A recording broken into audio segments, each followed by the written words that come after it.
And white supremacist extremism cases would all fall under so-called domestic terrorism, correct? Yes.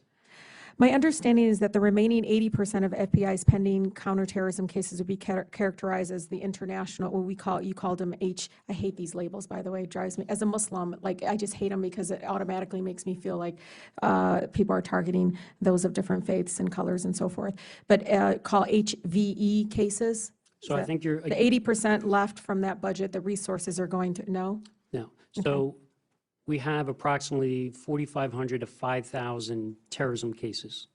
Okay. Of that, approximately 850 domestic terrorism cases. So if you take the rest, those are international terrorism cases. Okay, so we have approximately 1,000 homegrown violent extremist cases, and so, approximately 1,000 so the ISIS HVEs, those folks are falling under this international terrorism. Okay, so one of the things that came up is, and it's a good question to you, Mr. McCary, or anybody else that'd like to answer. Do you think we should have a domestic terrorism statute? I will say, as a former prosecutor, as a former investigator, I want every tool in the toolbox, and I want options. So if I can have more Mr. options, McGarity, I would say I want another tool in the toolbox. Yes. But I'll defer to the Department of Justice. Of course. To work with Congress if there's a statute.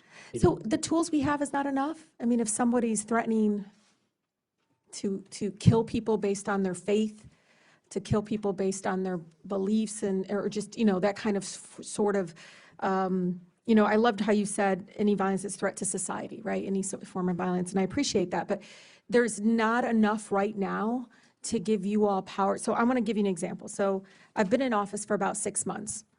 And when you get something like this, attention Congresswoman Alexandria Ocasio-Cortez and ragheads Rashida Tlaib and Ilhan Omar, I was totally excited and pleased when I heard about 49 Muslims were killed and many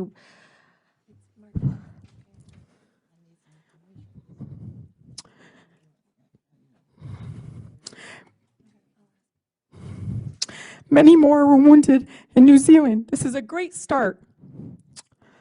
Let's hope and pray that it continues here in the good old USA. The only good Muslim is a dead one. How is that enough? Not enough to fall under domestic terrorism if they're targeting solely based on my faith and others and saying that a good Muslim is a dead one, obviously directed to me. By the way, they copied in this threat to my office, they copied the U.S. Department of Justice, the President, Department of Homeland Security, and so forth. And we get so many of them, and I keep asking, what happens? What happens to these individuals? Are they, I'm being sincere. I'm not trying to, I'm really sincere. I'm a mother. So I want to go home to my 2 boys. So first, my empathy.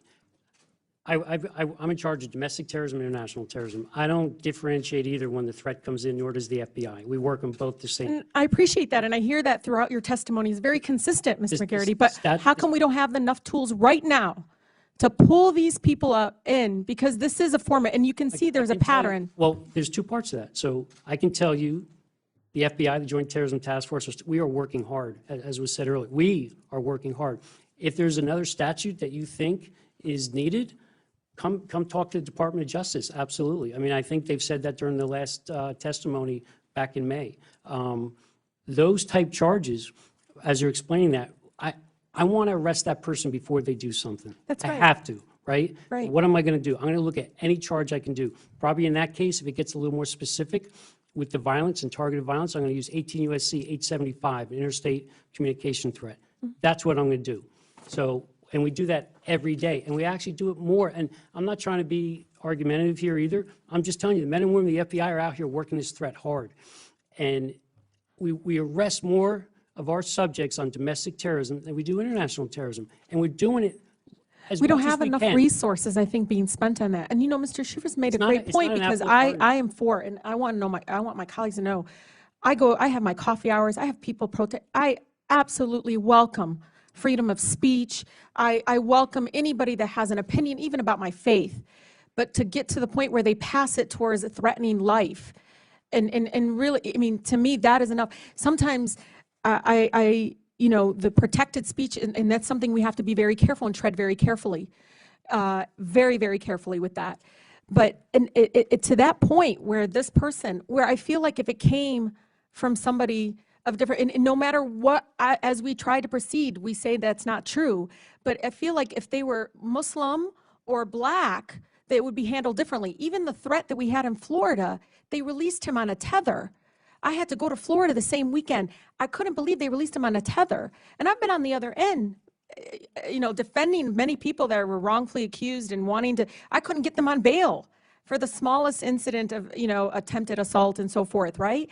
Serious offenses, I believe. But in many ways, these kinds of incidents, when it comes to threats of life towards other people based on, somebody of Jewish faith, Muslim, being Black in America, this anti-Blackness movement that we have, when do we take those so seriously as a movement that is obviously pushing violence?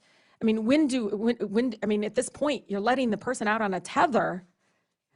I know you're not, Mr. McGarity. And like, what scares me about your, kind of not requesting, but you're saying, do you think we should have domestic terrorism statute? What scares me about that is that we're spending, and I'm sorry, Mr. Chairman, that we're going to allow this big balloon of then we're still going to be leaving people out. I feel like if they're threatening the life of someone else, that alone should be just enough for us to get them on it. If it's based on hate because they're mentioning a faith, if it's based on color and so forth, like sexual orientation, that should be enough.